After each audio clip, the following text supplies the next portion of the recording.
नमस्कार, मैं आपका साथी सुमित अवस्थी। शाम के 7 बजने वाले, आइए शुरू करते हैं चक्रव्यूह और देखते हैं सबसे पहले वो 4 कहानियां जिन पर आज आपने अपनी पसंद हम तक पहुंचाई है। पहली कहानी, चावल से इथेनॉल बनता है और इसी चक्कर में इथेनॉल वाला चावल चोरी हो रहा है। आरोप है कि अरबों का घोटाला कहां पर हुआ है, कौन जानना चाहेंगे आप? कहां पर हुआ, किसने इथेनॉल का चावल चुरा लिया? इस चोरी कांड के बारे में पूरी खबर दिखाएंगे आपको। 20% लोगों ने इसमें अपनी दिलचस्पी दिखाई। इजरायली सीक्रेट रिपोर्ट लीक होने से क्यों हिल गया अमेरिका, इस खबर को देखने के लिए 24% लोगों ने अपना वोट दिया है। आगे विस्तार से इस पर बात करूंगा 7:28 पर। E20 पर अब सरकार अड़ गई है। अपना सरकारी फरमान, सरकारी क्वेश्चन आंसर वाला फरमान जारी किया गया है, जिससे एक नया घमासान मच गया है। इस खबर में अभी भी बहुत दिलचस्पी है। 26% लोग देखना चाहते हैं, लोगों की पॉकेट से सीधे जुड़ा हुआ मामला है। और जो खबर एक बार फिर नंबर 1 बनी है आपकी पोलिंग की वजह से, वो है 2027 का महाभारत। क्या योगी पथ पर दौड़ेगा अखिलेश यादव का रथ?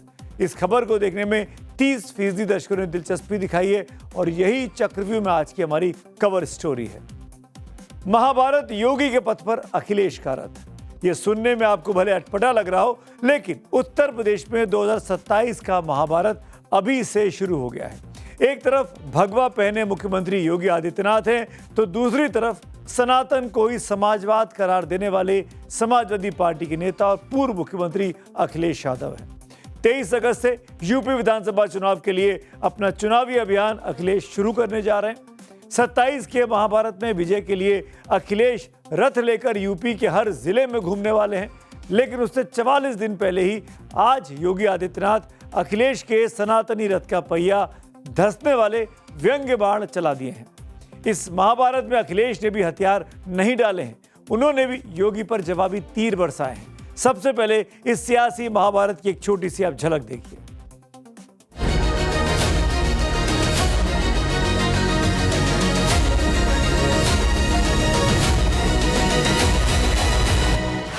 आने वाले समय में समाजवादी पार्टी के अध्यक्ष भी भगवा बाना पहन करके आपके साथ कावड़ यात्रा में शामिल होने की प्रतीक्षा कर रहे हैं। अयोध्या में जिनको जिम्मेदारी मिली थी, उन्होंने कुछ ऐसे कार्य किए हैं जिससे पूरे विश्व के सनातनियों को दुख पहुंचा है। अब उनको माफी मांगनी चाहिए जो उन्होंने हनुमानगढ़ी के पवित्र धाम की सीढ़ियों पे किया था। मुख्यमंत्री जी, कहीं ऐसा तो नहीं है कि डबल इंजन की लड़ाई में पावर किसके हाथ में हो, मैनेजमेंट किसके हाथ में हो, कहीं ये लड़ाई तो नहीं चल रही है वहां पर? राम भक्तों पर गोली चलाने के लिए माफी मांगनी चाहिए। आप मुख्यमंत्री जी को नहीं जानते? जब मुख्यमंत्री जी कैमरे पर एक मां को कितना बुरा भला कहा कि भाषण मत दो, जिसके परिवार में दुख हो उनके परिवार के लोगों को क्या कह रहे हैं मुख्यमंत्री कैमरे पर?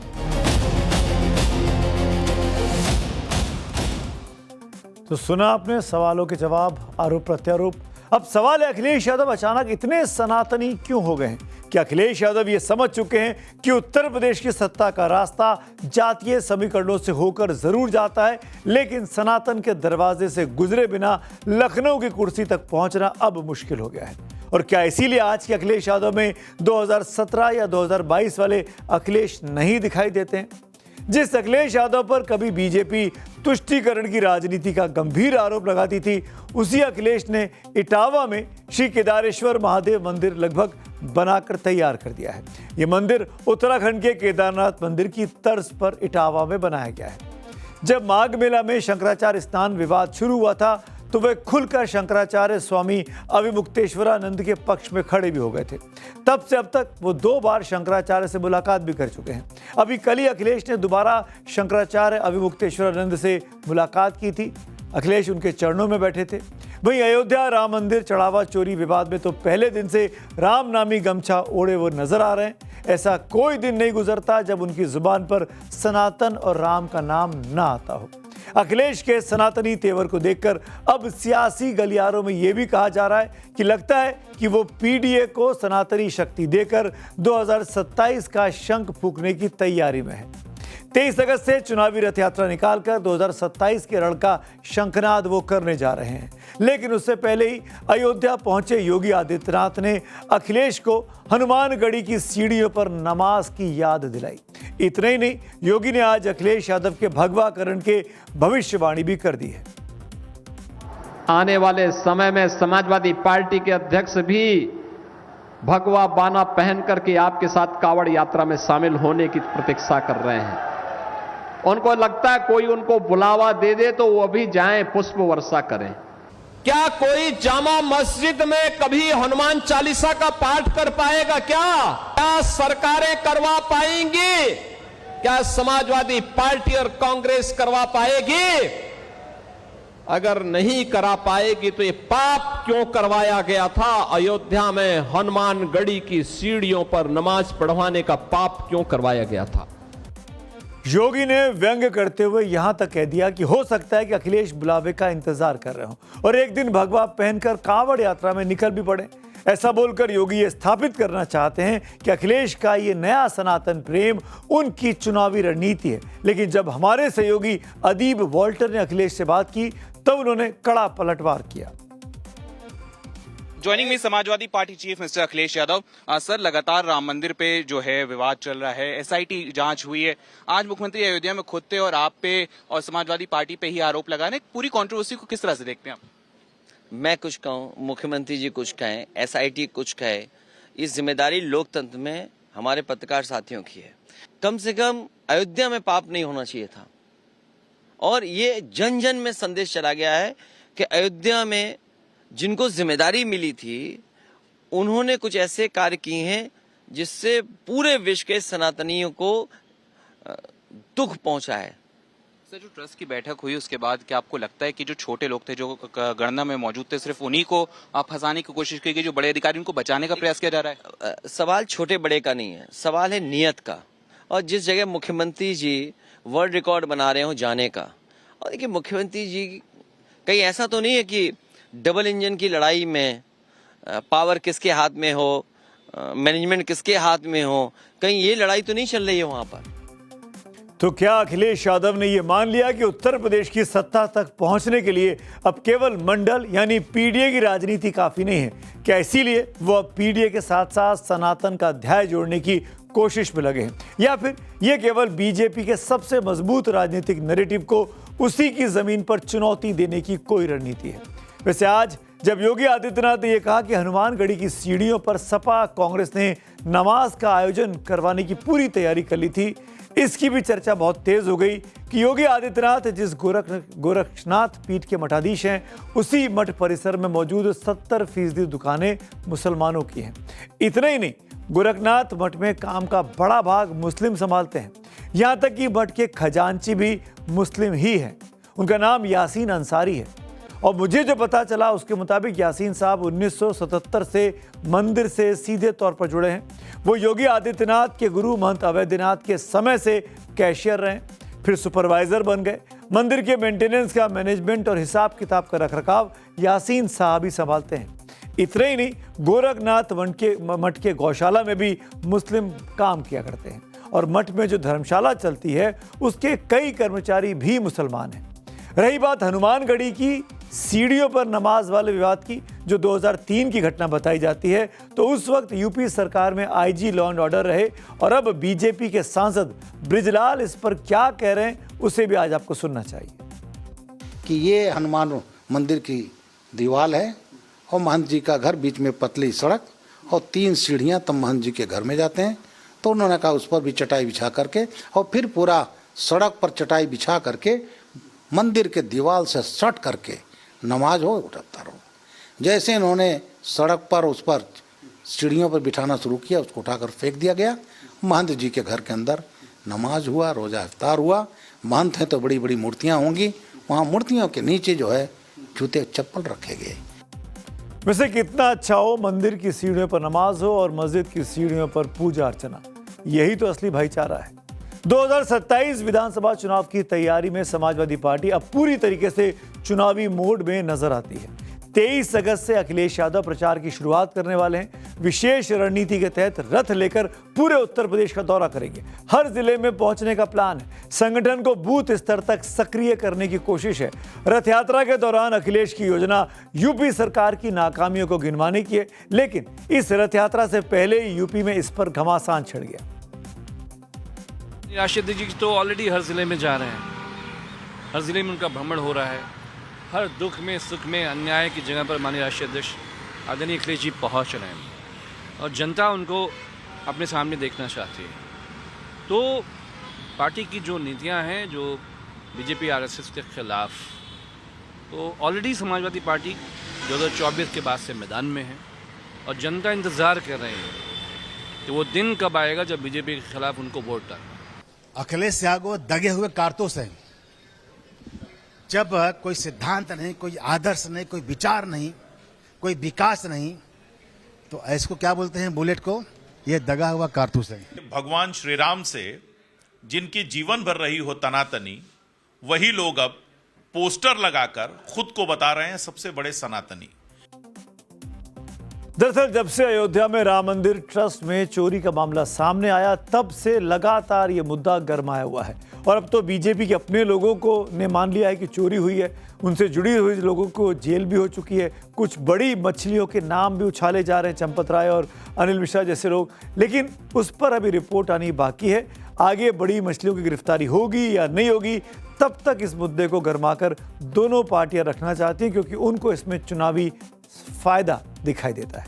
बात करते हैं आज की अगली स्टोरी की, और अब बात एक ऐसी कहानी की जिस पर पूरे हिंदुस्तान की नजर है, क्योंकि हमसे और आपसे सीधे तौर पर जुड़ी है, और यह कहानी है E20 पेट्रोल पर मचे बवाल की।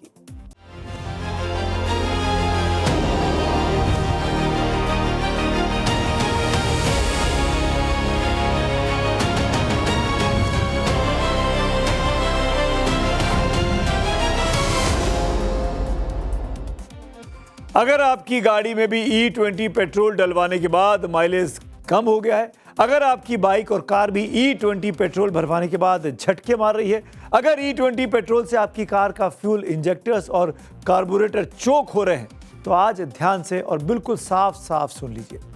अब आपकी इन दिक्कतों को सुनने वाला कोई नहीं है। सरकार ने यह साफ कर दिया है कि ऐसी कोई दिक्कत नहीं होती है। उसके पास तमाम डेटा मौजूद है। तमाम कार कंपनियों ने रिसर्च कर बाकायदा ये कह दिया है कि इन तमाम दिक्कतें जो आप बताते हैं, ऐसी कोई दिक्कत E20 पेट्रोल से नहीं आ रही है।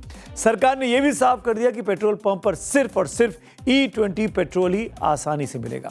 अब अगर आपकी कार या बाइक खराब हो जाए, झटके मारने लगे, माइलेज कम हो जाए, तो ये सरकार की जिम्मेदारी नहीं है, क्योंकि अब आपको बिना एथेनॉल के पेट्रोल मिलने वाला नहीं दिखाई देता है। सरकार ने अपने जवाब में और क्या क्या कहा है, ये सब आज मैं आपको बताऊंगा। लेकिन इस बीच एक बड़ी खबर आपको बता दें, पेट्रोल में एथेनॉल को लेकर सुप्रीम कोर्ट में आज एक जनहित याचिका लगाई गई है। याचिकाकर्ता वकील नरेंद्र मिश्रा ने मांग की है कि सरकार को यह निर्देश दिए जाए कि सभी पेट्रोल पंप पर E20 के साथ साथ दूसरे पेट्रोल का विकल्प भी मौजूद हो, यानी E5, E10 जैसे पेट्रोल भी मिले।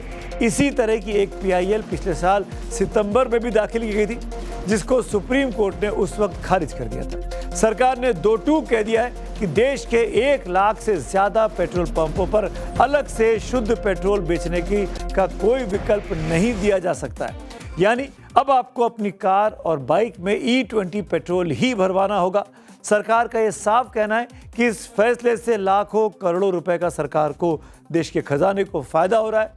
इसीलिए वो इस नीति से 1 इंच भी अब पीछे नहीं हटेंगे। दरअसल पिछले कई महीनों से E20 यानी 20% एथेनॉल मिक्स वाले पेट्रोल को लेकर तीखे सवाल उठे हैं, जिस पर सरकार ने आज अपना पक्ष बहुत साफ करने की कोशिश की। इसमें उन सवालों के जवाब दिए गए जो पिछले कई महीनों से पूछे जा रहे हैं, जैसे अगर पेट्रोल में 20% एथेनॉल मिलाया जा रहा है तो फिर पेट्रोल महंगा क्यों हो रहा है? बिना एथेनॉल वाले पेट्रोल का विकल्प क्यों नहीं दिया जा रहा है? जो गाड़ी एथेनॉल वाले पेट्रोल के लिए नहीं बनी है, उनका क्या होगा? और आखिर में सरकार एथेनॉल वाले पेट्रोल पर अड़ी क्यों हुई है? क्यों उसको जबरन थोपना चाहती है? ऐसे कई सवालों का पेट्रोलियम मंत्रालय ने कैसे जवाब दिया, आगे आपको विस्तार से बताएंगे। लेकिन पहले देखिए सरकार के इस फैसले का कैसे विरोध हो रहा है।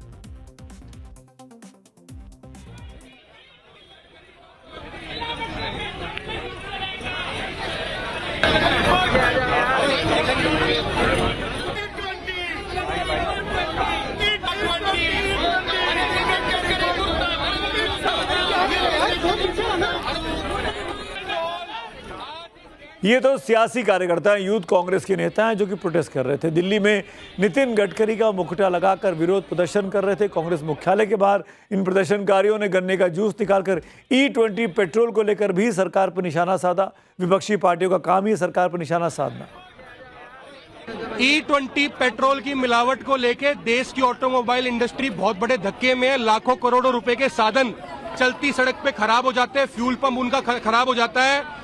जब हमने गडकरी जी को ही पैसा देना है तो पेट्रोल पंप की कंपनियों के थ्रू क्यों दें? हम डायरेक्टली गडकरी जी को आज पैसा देने के लिए आए हैं। हमने नारा भी यही दिया है कि E20 नितिन गडकरी 420। ये मिलावटी पेट्रोल आप सबके सामने, जिसका जिम्मेवार नितिन गडकरी है। तो एक तरफ सोशल मीडिया से लेकर सड़कों तक E20 पेट्रोल पर भारी बवाल है। लोग सड़कों पर उतरकर सरकार से तीखे सवाल पूछ रहे हैं, तो दूसरी तरफ सरकार ने भी पीछे हटने से साफ मना कर दिया है और कह दिया कि मिलेगा तो E20 ही मिलेगा। और E20 से होने वाली फायदों की एक लंबी चौड़ी लिस्ट आज जनता के सामने सरकार ने रखी है। पेट्रोलियम मंत्रालय ने एथेनॉल ब्लेंडेड पेट्रोल प्रोग्राम पर सवाल जवाब में क्या कहा, यह भी आपके लिए जानना बेहद जरूरी है।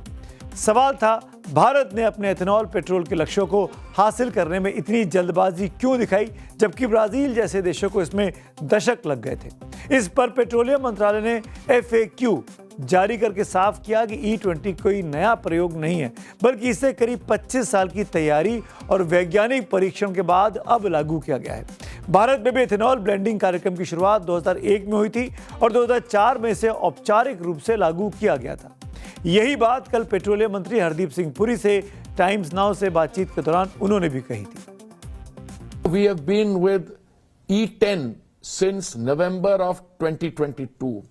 We have been with E15 for the last 3.5 years, and we have been with E20 at least for 2 years. Well, technically 19%, but I would even become, stickler for the exact figure. From April 2022, we have been April 2026, we have been at 20%. कहाँ अप्रैल, कहाँ 5th June, चुप थे, कोई नहीं थे। हुआ क्या that on 5th June when we said E85, somebody got startled. Petroleum मंत्रालय के एथेनॉल ब्लेंडेड पेट्रोल प्रोग्राम में अगला सवाल था, उपभोक्ताओं के पास E20 के अलावा शुद्ध पेट्रोल और E10 का विकल्प क्यों नहीं है, और उन पुरानी गाड़ियों का क्या होगा जिन पर केवल E10 का लेबल लगा है। इस पर केंद्र सरकार की तरफ से कहा गया कि देश भर के 1 लाख से अधिक पेट्रोल पंपों पर अलग अलग ग्रेड का पेट्रोल उपलब्ध कराना बेहद मुश्किल और खर्चीला काम है। इससे सप्लाई चेन, स्टोरेज और लॉजिस्टिक्स पर भारी असर पड़ेगा। ऐसे में पीछे अब कदम नहीं लौटाए जा सकते। E20 सस्ता क्यों नहीं है, इसके जवाब में सरकार ने साफ कर दिया कि आज एथेनॉल की खरीद किसानों को उचित मूल्य देने के लिए की जा रही है। कई मामलों में एथेनॉल की लागत पेट्रोल से भी अधिक पड़ती है।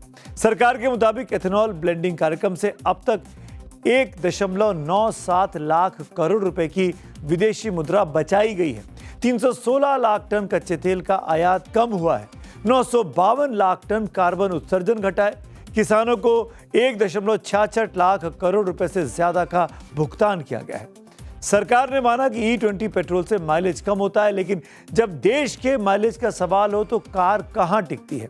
कुल मिलाकर अब E20 पेट्रोल के साथ ही सड़कों पर गाड़ियां चलानी होगी। E10 और शुद्ध पेट्रोल को लगभग आप भूल जाइए। कोई चॉइस नहीं दी जाएगी लोगों को। लोग कह रहे हैं ना कि भाई जब हम पेट्रोल पंप पे जाते हैं आप E10 भी रखो, प्योर पेट्रोल भी रखो और E20 भी रखो, हम जो खरीदना वो खरीद लेंगे। वो कह रहे हैं कोई चॉइस नहीं दी जाएगी। दूसरा लोग कह रहे हैं भाई E20 वाला पेट्रोल जो है वो सस्ता मिलना चाहिए नॉर्मल पेट्रोल से, तभी तो हम खरीदेंगे। वो कह रहे हैं कोई सस्ता नहीं दिया जाएगा। लोग कह रहे हैं हमारे इंजन खराब हो रहे हैं, हमारी गाड़ी खराब हो रही है। वो कह रहे हैं मैं नहीं मानता कोई खराब हो रही है, सब ठीक है। लोग कह रहे हैं कि हमारी माइलेज कम हो रही है। वो कह रहे हैं मैं नहीं मानता कोई माइलेज कम नहीं हो रही। पेट्रोल पंप पर अब तो E20 के फायदे गिनाने वाले पोस्टर भी लगाने शुरू कर दिए गए हैं। इन पोस्टर्स में लिखा गया है टेस्टेड, ट्रस्टेड, सेफ। हालांकि ये कितना सेफ और भरोसे लायक है, इसको हजारों लाखों वीडियो सोशल मीडिया पर भी अब सामने आ चुके हैं। हमने आपको चक्रव्यूह में एथेनॉल ब्लेंडिंग को लेकर BMC इंडिया की चिंताओं से अवगत कराया था। अब मर्सिडीज का भी कहना है कि सड़कों पर चल रही लाखों पुरानी गाड़ियों की सुरक्षा का ख्याल रखना जरूरी है, क्योंकि ये गाड़ियां ज्यादा एथेनॉल वाले पेट्रोल के लिए नहीं बनी है। चलते चलते बीच रास्ते बंद हो सकती हैं, जिससे एक्सीडेंट्स भी हो सकते हैं। तो 2023 के बाद की जो मैन्युफैक्चर्ड गाड़ियां उन पे तो कोई असर नहीं पड़ेगा, तो ना उनमें माइलेज ड्रॉप का थोड़ा सा असर शायद हो सकता है, लेकिन बाकी असर नहीं पड़ेगा। लेकिन जो 2023 और 2009 के बीच की गाड़ियां ये E20 कंप्लायंट नहीं है, इनमें जो रबर पार्ट्स हैं उनमें करोजन होगा, जरूर होगा, और इनमें 6%, मैं 3% नहीं मानता, 6% फ्यूल एफिशिएंसी में ड्रॉप होगा। वहीं सरकार कह रही है कि E20 फ्यूल सेफ है, घबराने की कोई जरूरत नहीं है, बेझिझक होकर पेट्रोल भरवाइए। लेकिन सरकार के भरोसे से ज्यादा लोगों के मन में शंकाएं अभी भी हैं। शंका ये कि E10 वाली गाड़ियों में E20 फ्यूल कैसे सेफ हो सकता है, क्योंकि 2023 से पहले ही इस गाड़ियों के ओनर मैनुअल में लिखा हुआ है कि ये कारें सिर्फ 10% इथेनॉल ब्लेंडेड के लिए बनी है। अगर इन कारों में E20 पेट्रोल भराना सेफ है जैसा सरकार कहती है, तो फिर कार कंपनियां अपने ग्राहकों को लिखित में आश्वासन देने से क्यों बचती हैं? सवाल यह है कि जो एथेनॉल 10 कंप्लायंट गाड़ी है, अगर उनमें एथेनॉल 20 पेट्रोल चलता तो फिर उन गाड़ियों ने अपग्रेड क्यों किया और सर्टिफिकेट एथेनॉल 20 का क्यों लिया?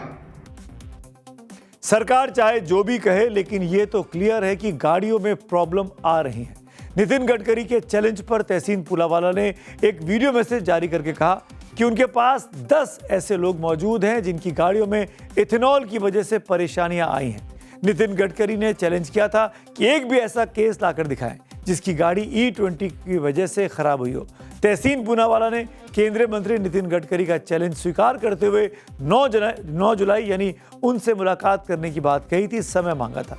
अब देखना होगा कि गडकरी साहब के सामने E20 का रियलिटी टेस्ट पास हो पाता है या फिर नहीं हो पाता है। एक तरफ सरकार का दावा है कि यह सब अफवाह है, जानबूझकर फैलाया जा रहा है, पेट्रोल माफिया इसके पीछे काम कर रहे हैं, तो दूसरी तरफ जनता और विपक्ष सबूतों के साथ मैदान में उतर चुकी है। बहुत से लोग लगातार वीडियो पोस्ट कर रहे हैं। कुल मिलाकर E20 पेट्रोल को लेकर छिड़ी ये महाभारत फिलहाल खत्म होती नहीं दिखाई देती है। और अब बात करते हैं आज की एक और बड़ी स्टोरी, और ये भी एथेनॉल से ही जुड़ी हुई है, पर ये एथेनॉल बनाने के लिए चोरी करने का मामला है। बात मध्य प्रदेश की कर रहा हूं। मध्य प्रदेश में एक अजीब घोटाला सामने आया है। वैसे मध्य प्रदेश में घोटालों की बाढ़ जैसे आई हुई है। मध्य प्रदेश को यूं ही अजब और गजब प्रदेश नहीं कहा जाता। मध्य प्रदेश की ऑफिशियल टैगलाइन थी उनके विज्ञापन की, और वही अजब और गजब आजकल मध्य प्रदेश में दिखाई दे रहा है। भारत के दिल कहे जाने वाले इस प्रदेश में ऐसे ऐसे घोटाले हो रहे हैं कि सुनकर आपका माथा पकड़ लेंगे। कुछ दिनों पहले उज्जैन में हुए जमीन घोटाले में सीएम मोहन यादव का परिवार घिर गया था। मीडिया रिपोर्ट्स और कांग्रेस का दावा था कि उनके परिवार ने उन इलाकों में बड़े पैमाने पर जमीनें खरीदी जहां बाद में सरकार ने लैंड यूज बदलने की योजनाएं लागू कर दी, जिससे संपत्तियों की कीमत कई गुना बढ़ गई थी। उससे पहले आपको एक और खबर हमने दिखाई थी, इंदौर में कागज पर अस्पताल का घोटाला। ये मामला सामने आया था। करीब 100 बिस्तरों वाले सिविल अस्पताल की मंजूरी थी। 6 साल बाद भी अस्पताल की कोई इमारत नहीं बनी थी, लेकिन कागजों में अस्पताल चल रहा था, मेडिकल स्टाफ की भर्तियां हो रही थी, ट्रांसफर पोस्टिंग हो रही थी। ये पूरी खबर आप चक्रव्यूह में बीते दिनों में देख चुके हैं। अब मध्य प्रदेश में एथेनॉल प्रोडक्शन के नाम पर सरकारी चावल के घोटाले का मामला सामने आया है। जिस एथेनॉल को लेकर देश भर में आजकल बवाल मचा हुआ है, उस एथेनॉल को बनाने में इस्तेमाल होने वाले चावल में घोटाला कर दिया गया है। और यह कारनामा हुआ है मध्य प्रदेश में, मोहन यादव साहब के मध्य प्रदेश में। मामले का खुलासा 2 जून को हुआ। बताया जा रहा है कि बालाघाट के वेयरहाउस से 3 ट्रक चावल छिंदवाड़ा के एवीजे एथेनॉल प्लांट में भेजे गए थे। सरकारी रिकॉर्ड के अनुसार इनका इस्तेमाल एथेनॉल के प्रोडक्शन के लिए किया जाना था, लेकिन इसमें से एक ट्रक बालाघाट की संचेती राइस मिल में मिला। इसका सीसीटीवी फुटेज भी सामने आ गया, जिसमें यह ट्रक संचेती राइस में जाता हुआ दिखाई देता है, जबकि बाकी के 2 ट्रक छिंदवाड़ा के एथेनॉल प्लांट तक पहुंचे।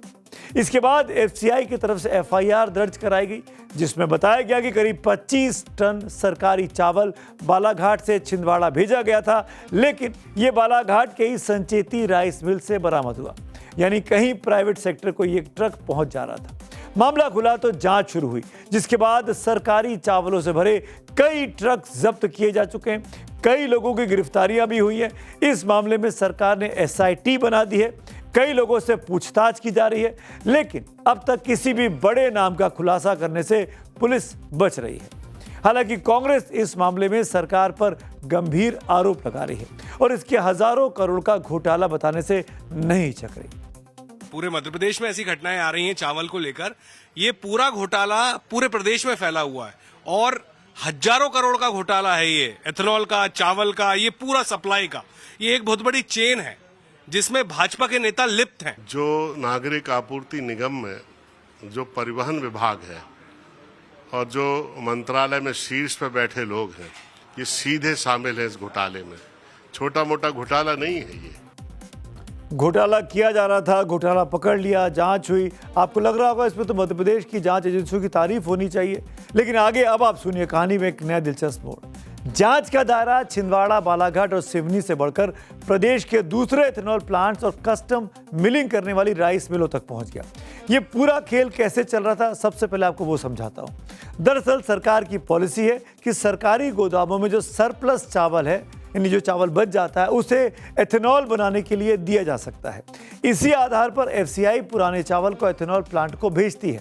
लेकिन मध्य प्रदेश में क्या हो रहा था, ये समझ लीजिए। एफसीआई के गोदाम से चावल भेजा जाता था, इस चावल को एथेनॉल प्लांट में जाना होता था, लेकिन ये चावल यहाँ ना जाकर राइस मिलर्स के पास पहुंच रहा था।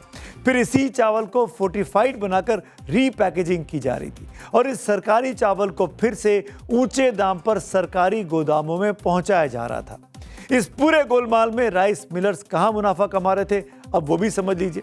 सरकार जिस चावल पर करीब 4,000 रुपए खर्च करती है, उसे एथेनॉल प्लांट को सिर्फ 2,320 रुपए प्रति क्विंटल में दिया जाता है।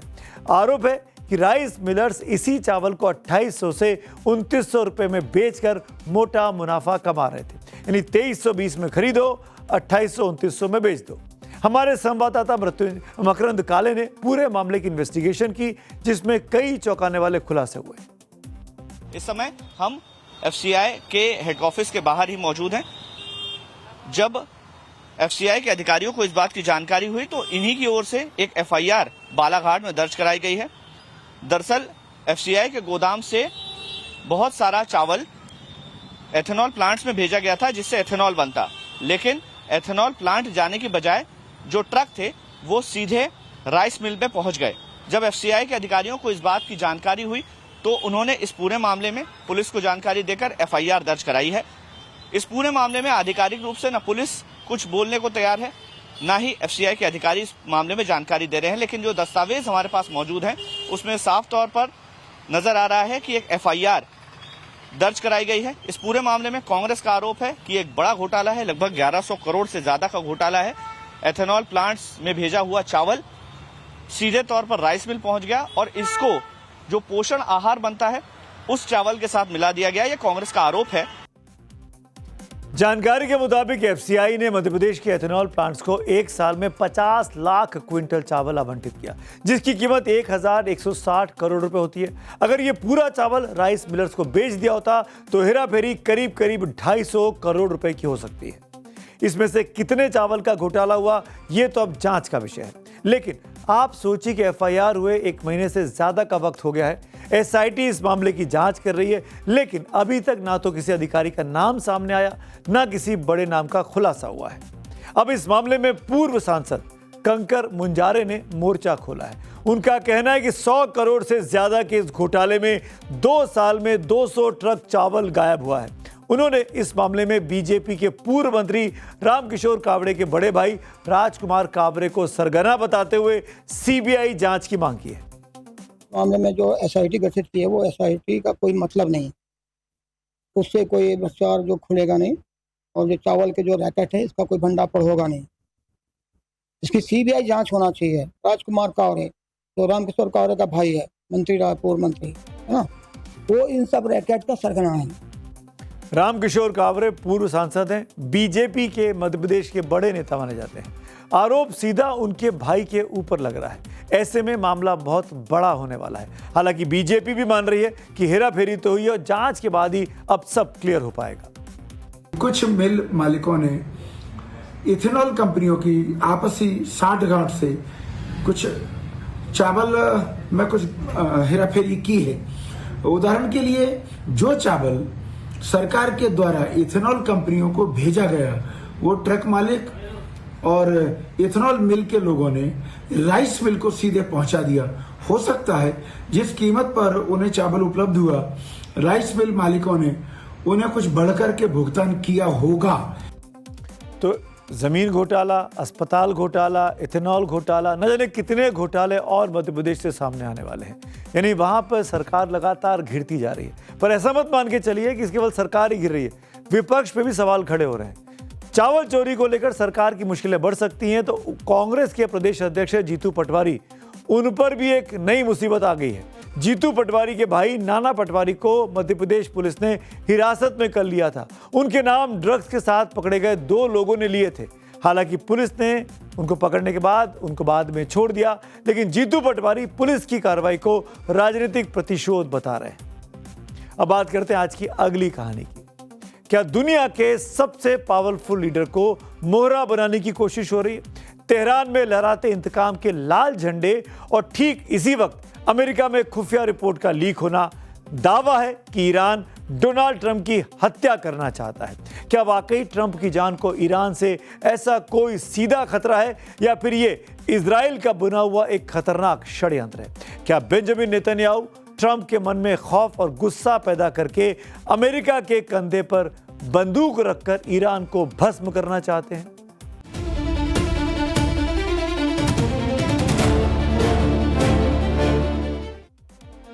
हम षड्यंत्र की पूरी कहानी आपके सामने खोलें उसके पहले एक बड़ी खबर आ रही है इस वक्त की।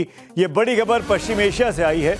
इजराइल अमेरिका के साथ मिलकर ईरान पर एक और बड़े हमले की तैयारी कर रहा है। यह दावा है इजरायली मीडिया नेटवर्क कान का। कान की सनसनीखेज रिपोर्ट के मुताबिक इजराइल को अब सिर्फ राष्ट्रपति डोनाल्ड ट्रंप की हरी झंडी का इंतजार है। वहीं न्यूयॉर्क पोस्ट का भी दावा है कि जरूरत पड़ी तो इजराइल ईरान पर फिर से हमला करेगा।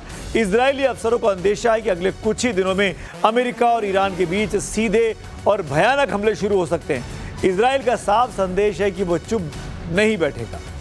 पश्चिम एशिया की आग अब एक ऐसे मोड़ पर आ गई है जहां से वापसी का कोई रास्ता नहीं दिखता। ईरान के सुप्रीम लीडर रहे अयातुल्ला अली खामेनेई को सुपुर्द खाक कर दिया गया, लेकिन उनके जनाजे के दौरान जो तस्वीरें सामने आईं वो सिर्फ मातम की नहीं थी, वो तस्वीरें थीं इंतकाम की।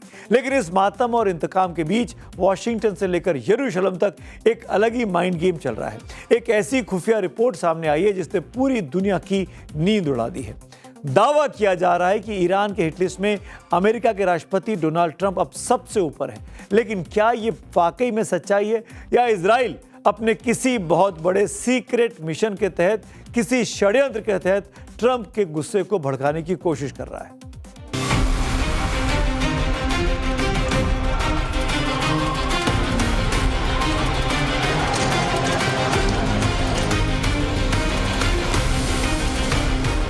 खामेनेई के सुपुर्द खाक से पहले तेहरान की सड़कों पर आंसुओं से ज्यादा गुस्सा था। काले लिबासों के बीच लहराते हजारों लाल झंडे। शिया परंपरा में लाल झंडा सिर्फ एक कपड़ा नहीं है, यह प्रतीक है किसी शहीद के खून का बदला लेने के संकल्प का। यह बताता है कि अन्याय का हिसाब अभी बाकी है। खामेनेई के इस जनाजे में सिर्फ डेथ टू इजराइल नहीं, बल्कि डेथ टू अमेरिका के नारे भी गूंजते रहे। लोगों का गुस्सा सीधे तौर पर डोनाल्ड ट्रंप पर फूट रहा था। उनकी तस्वीरों पर पत्थर बरसाए जा रहे थे। ठीक इसी तनाव के बीच अमेरिकी अखबार वॉल स्ट्रीट जर्नल और CNN ने एक ऐसा दावा किया जिसने आग में घी का काम किया।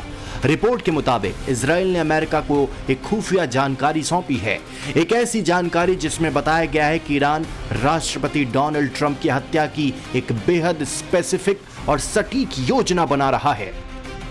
हालांकि व्हाइट हाउस और तेहरान की तरफ से इस पर कोई आधिकारिक बयान नहीं आया है, लेकिन नेटो शिखर सम्मेलन में ट्रंप खुद कह चुके हैं कि वो ईरान की हिट लिस्ट में टॉप पर हैं। राष्ट्रपति ट्रंप पर पहले भी 2-3 बार हमले हो चुके हैं। कैंपेन के दौरान हुआ, राष्ट्रपति बनने के बाद हुआ, ऐसी तमाम खबरें हमने देखी हैं। लेकिन इस बीच एक और बड़ी खबर, ब्रेकिंग न्यूज आ रही है इजराइल से। बड़ी खबर है, Israeli prime minister Benjamin Netanyahu ने ईरान को एक बार फिर खुली और सीधी चेतावनी दी है। नेतन्याहू ने साफ कर दिया कि ईरान के साथ उनकी जंग अभी खत्म नहीं हुई है। इजरायली एयरफोर्स के एक प्रोग्राम में नेतन्याहू ने ऐलान किया कि चाहे कोई भी समझौता क्यों ना हो जाए, इजराइल किसी भी कीमत पर ईरान को परमाणु हथियार हासिल नहीं करने देगा। और अब आप बात करेंगे षड्यंत्र वाले एंगल की। इजराइल को क्या चाहिए? इजराइल चाहता है कि ईरान के न्यूक्लियर और सैन्य ठिकानों को हमेशा के लिए तबाह कर दिया जाए, लेकिन क्या बिना अमेरिकी ताकत के यह संभव है?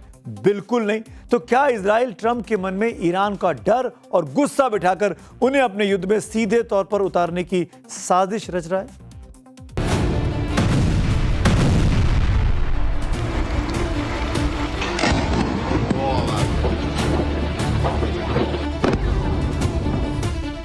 पश्चिम एशिया के वॉर रूम में इस वक्त एक ही चर्चा है, क्या इजराइल एक साइकोलॉजिकल वॉरफेयर खेल रहा है? इजराइल की मीडिया कान की एक सनसनीखेज रिपोर्ट ने इस थ्योरी को और मजबूत कर दिया है। रिपोर्ट के मुताबिक इजराइल अमेरिका के साथ मिलकर ईरान पर एक बहुत बड़े हमले की तैयारी कर रहा है। बस इंतजार है तो राष्ट्रपति ट्रंप के ग्रीन सिग्नल का। इजरायली अफसर ये मानकर चल रहे हैं कि अगले कुछ दिनों में अमेरिका और ईरान के बीच डायरेक्ट अटैक शुरू हो सकते हैं, और यही काम आती है अमेरिकी अखबार वॉल स्ट्रीट जर्नल की वो खुफिया रिपोर्ट। कूटनीतिक पंडितों का मानना है कि इजराइल अच्छी तरह जानता है कि ट्रंप अमेरिका फर्स्ट की नीति पर चलते हैं। अगर ट्रंप को यह यकीन दिला दिया जाए कि ईरान सीधे उनकी जान का दुश्मन बन चुका है, तो ट्रंप का गुस्सा 7वें आसमान पर होगा।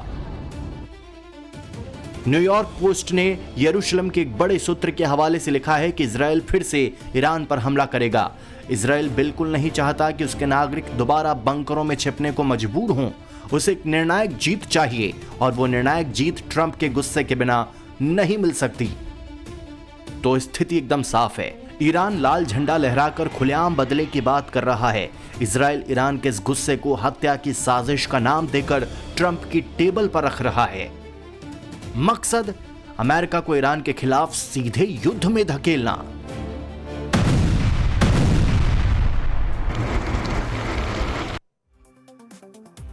और अब आपको एक और बड़ी खबर देते हैं। बड़ी खबर लेबनान से इस वक्त आ रही है। अमेरिका की मध्यस्थता में हुए सीज फायर के बावजूद इजराइल का लेबनान पर हमला जारी है। बीती रात से आज सुबह तक दक्षिणी लेबनान के कई इलाकों में इजरायली ड्रोन हमले, गोलीबारी और टैंक एक्शन की खबरें आई हैं। रिपोर्ट के मुताबिक इजरायली ड्रोन ने मंसूरी में स्टेन ग्रेनेड गिराए हैं, साथ ही मशीन गन से अंधाधुंध फायरिंग भी की गई है। जाहिर है सीज फायर के बीच इस बड़े एक्शन से इजराइल और लेबनान के बीच तनाव फिर से बढ़ेगा और ईरान को भी गुस्सा आ सकता है। एक और बड़ी खबर आपको बता दूं, अयातुल्लाह अली खमेनाई के लिए शनिवार को ईरान के कुम शहर में एक बड़ी शोक सभा होने जा रही है। तस्नीम न्यूज एजेंसी के मुताबिक इस कार्यक्रम की अगुवाई उनके बेटे और मौजूदा सुप्रीम लीडर मुस्तफा खामेनाई कर सकते हैं। युद्ध शुरू होने के बाद और यहाँ तक कि पिता खामेनाई के सुपुर्द खाक के वक्त भी मुस्तफा सार्वजनिक मंचों पर नहीं दिखे हैं। ऐसे में हजरत मासूमे के रोज़े में होने वाली इस शोक सभा पर पूरी दुनिया की नजरें टिकी हैं, क्योंकि लंबे समय से मुस्तफा की सुरक्षा और स्वास्थ्य को लेकर अटकलें तेज थी। लोग बाग देखना चाहते हैं मुस्तफा खामेनाई ठीक हैं कि नहीं है, वो कैसे दिखाई दे रहे हैं, क्योंकि जब से लड़ाई चल रही तब से मुस्तफा सामने नहीं आए। मुस्तफा तो अपने पिता के अंतिम संस्कार से दूर रहे, लेकिन उनके तीनों भाइयों ने तेहरान के इमाम खुमैनी ग्रैंड मुसल्ला में पिता अली खामेनाई को आखिरी विदाई दी थी। तस्वीरों में आप देख सकते हैं, इनमें 64 साल के सबसे बड़े बेटे और शिया धर्मगुरु मुस्तफ़ा खामेनाई हैं। दूसरे नंबर पर मुस्तफ़ा खुद आते हैं, जो मौजूद नहीं थे उस दिन। मुस्तफ़ा के छोटे भाई 52 साल के मसूद खामेनाई भी आपको दिखाई दे रहे हैं, ये भी धर्मगुरु हैं। जबकि खामेनाई के सबसे छोटे बेटे मयस्सम खामेनाई अभी 48 साल के हैं। मयस्सम पब्लिक लाइफ से दूर रहा करते हैं, पर उस दिन जनाजे में वो मौजूद थे। पूर्व सुप्रीम लीडर अयातुल्लाह अली खमेनाई की अंतिम यात्रा को लेकर ईरानी मीडिया ने बहुत बड़ा दावा किया है। दावा यह है कि खमेनाई साहब के अंतिम संस्कार और श्रद्धांजलि कार्यक्रम में 4 से 4.25 करोड़ लोग शामिल हुए। प्रेस टीवी ने इसे दुनिया का अब तक का सबसे बड़ा अंतिम यात्रा वाला जुलूस बताया है। तो के बीच आपको बता दें कि 1969 में तमिलनाडु के सीएम रहे CN अन्नादुरई के अंतिम संस्कार में करीब 1.5 करोड़ लोग शामिल हुए थे। ये गिनीज वर्ल्ड रिकॉर्ड बना था। 1989 में ईरान के इस्लामिक रिपब्लिक के संस्थापक अयातुल्लाह रूहुल्लाह खुमैनी के जनाजे में करीब 1 करोड़ लोग जुटे थे, जो उस समय ईरान की कुल आबादी का 6ठा हिस्सा था। इसी तरह 1970 में मिस्र के उस वक्त के राष्ट्रपति गमाल अब्देल नासिर के अंतिम संस्कार में 50 लाख से ज़्यादा लोग शामिल हुए थे। 2005 में पोप जॉन पॉल द्वितीय के अंतिम संस्कार में रोम में करीब 40 लाख लोग जुटे। इसमें 4 राजा और 70 से ज़्यादा राष्ट्रपति और प्रधानमंत्री शामिल हुए थे। तब बात करेंगे सबसे आखिर में मेरे फेवरेट सेगमेंट पब्लिक व्यू की। E20 कंट्रोवर्सी पर हिमानी रावत जी का पोस्ट है। E20 से परेशान लोगों की बात सरकार को सुननी चाहिए, विकल्प दिया जाना समय की मांग है, लोकतंत्र में आखिर जनता ही तो सर्वोपरि होती है। एक और पब्लिक व्यू मध्य प्रदेश के विवाद पर है। प्रदीप लिखते हैं, इथेनॉल बनाने के नाम पर सरकार से 20 किलो का चावल खरीदकर उसे ही बाजार में या FCI को नया दिखाकर 40 किलो से बेचना, ऐसा रीसाइक्लिंग स्कैम शांति से नीतिगत पंगुता के कारण चल रहा है। तो आज मेरे साथ इतना ही। अब आपसे कल मुलाकात होगी, तब तक के लिए शुभ रात्रि।